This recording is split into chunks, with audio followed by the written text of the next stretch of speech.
Padmashri doctor DY. Patil यांचं दुःखद निधन हे अतिशय मनाला वेदना देणार आणि सगळ्यांच्याच मनाला चटका लावून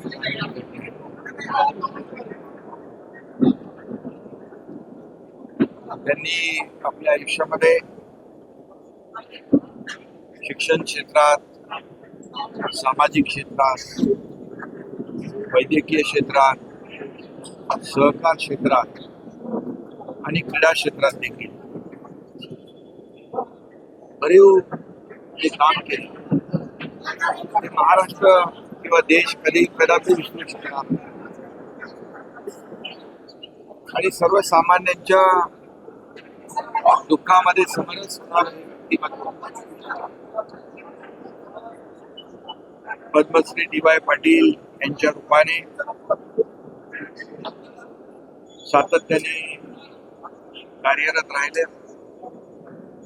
ते पद्मश्री होते, ते बिहार, पश्चिम बंगाल, त्रिपुरा या राज्यांचे राज्यपाल देखील म्हणून त्यांनी काम केलं, विविध पदांवर काम केलं. परंतु त्यांचा सर्वसामान्य माणूस हा केंद्रबिंदू होता.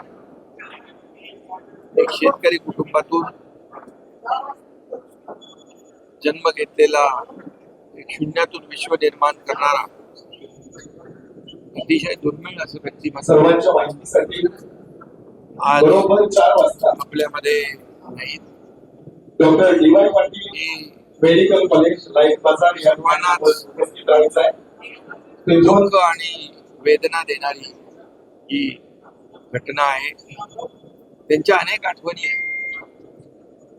ते मुख्यमंत्री असतानाच्या, अगोदरच्या, आताच्याही आणि त्या कदापि आपण विसरू शकत नाही. बाळासाहेबांचे त्यांचे अतिशय जिव्हाळ्याचे संबंध होते.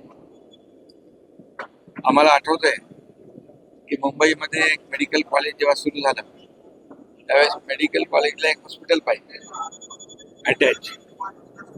बाळासाहेबांनी तात्काळ हे कॉलेज माझं आहे, आपलं आहे, आपल्या परिवारातला, त्या भावनाने त्याला तात्काळ मंजुरी दिली. अशा अनेक घटना आहेत. सर्वांशी त्यांचे चांगले संबंध सलोख्याचे होते. एक अजातशत्रू म्हणून त्यांनी या महाराष्ट्रात, देशात काम केलं. मला देखील त्यांच्या डी.वाय. पाटील कॉलेजमधून डॉक्टरेट देण्याचं काम त्यांनी केलं हे मी कदापि विसरू शकत नाही. खासदार श्रीकांत शिंदे डॉक्टर झाला, डी.वाय. पाटील हे देखील मला विसरता येणार. आणि म्हणून एक शिक्षण महर्षी आपल्या नाही, खऱ्या अर्थाने एक अजातशत्रू लोकनेता हरपलेला आणि ज्ञानाचा महासागर हरपलाय असं म्हटलं तर वावगं ठरणार नाही. सहकार, शिक्षण, क्रीडा, वैद्यकीय क्षेत्रातलं एक दुर्मिळ नेतृत्व हरपलंय. आणि म्हणून मी त्यांना त्यांच्या अनेक आठवणी सोबत आहेत.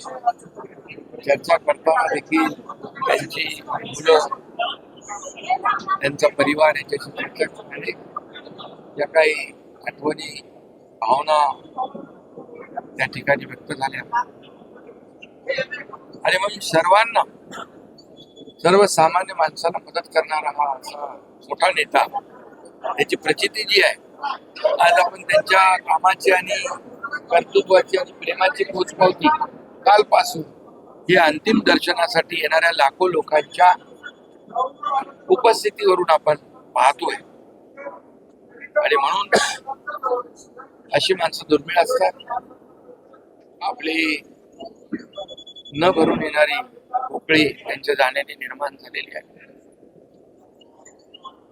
त्यांचं नेहमी एक वाक्य मला आठवतं, सर्वांना विनंती आहे स्वप्न पाहताना मोठी स्वप्न पहा, काही परंतु ते स्वतःच्या फायद्यासाठी नाही तर सर्वसामान्य लोकांच्या जनतेसाठी फायद्यासाठी.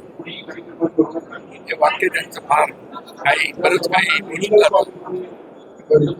आणि म्हणून जशी माणसं फार कमी जन्माला येतात,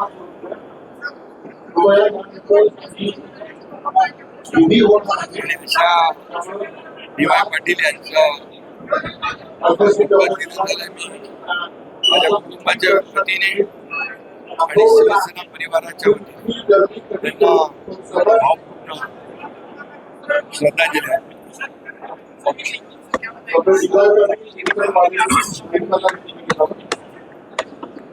पद्मश्री डी.वाय. पाटिल, इनका देहांत हुआ है, ये बहुत ही दुखद है, ये सभी के लिए वेदनादायी है, क्योंकि इन्होंने शिक्षा क्षेत्र में, आरोग्य क्षेत्र में, क्रीड़ा विभाग में, सहकार विभाग में जो अनमोल कार्य किया है उसे महाराष्ट्र और देश भूल नहीं सकता. वो पद्मश्री भी थे, त्रिपुरा, बिहार, पश्चिम बंगाल के राज्यपाल भी रह चुके हैं. कई जिम्मेदारियां उन्होंने निभाई है, लेकिन उनका केंद्र बिंदु एक सामान्य आदमी वही था.